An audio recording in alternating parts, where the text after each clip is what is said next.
రెండు దినాల్లోనే జమ్మూ కాశ్మీర్లో 2 సార్లు ఉగ్రవాదులు రెచ్చిపోయిండ్రు. శ్రీనగర్లో ఉన్న పంథా చౌక్ తానా సిఆర్పీఎఫ్ వ్యాన్ మీద తుపాకీతోని కాల్చిండ్రు. దీంతోని 6గురికి బుల్లెట్లు తగిలినాయి. ఆళ్లనే ఎంబడే దవాఖానకు తీసుకుపోయిండ్రు. కాల్చినైన కోసం ఎంకులాడుతుండ్రు. ఒక్కడే వచ్చిండా ఇంకెవరైనా ఉన్నారా అని చూస్తుండ్రు. జమ్మూ నుంచి శ్రీనగర్ పోయే తోవల ఈ అటాక్ జరిగింది.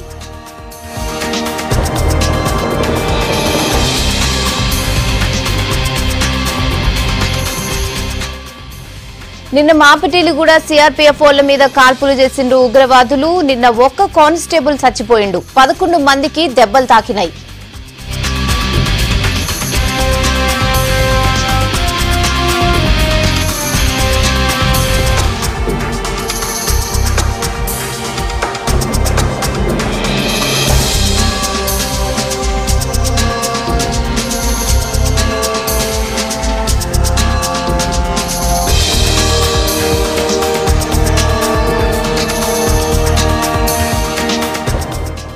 రెండు దినాలనే జమ్మూ కాశ్మీర్లో 2 సార్లు ఉగ్రవాదులు రెచ్చిపోయిండ్రు. శ్రీనగర్లో ఉన్న పంథా చౌక్ దానా సిఆర్పీఎఫ్ వ్యాన్ మీద తుపాకీతోని కాల్చిండ్రు.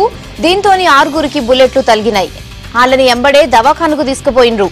కాల్చిన ఆయన కోసం ఎంకులాడుతుండ్రు. ఒక్కడే వచ్చిండా ఇంకెవరైనా ఉన్నారా అని చూస్తుండ్రు. జమ్మూ నుంచి శ్రీనగర్ పోయే తోవల ఈ అటాక్ జరిగింది.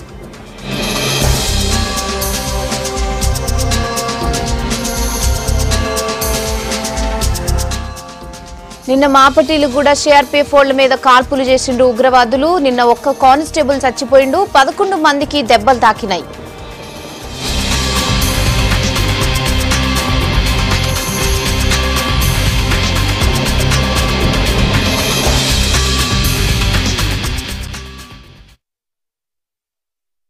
Basically, these companies were coming from Jammu to Srinagar for election duties, and these vehicles were fired upon by some militants at Sempura, in which 6 of our personnel has been injured.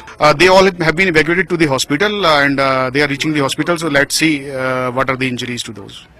This is the sensitive time otherwise, because during election separatists have given the boycott call, and militants have also stepped up their activity. So we all are on high alert, and CRPF is doing the duty properly.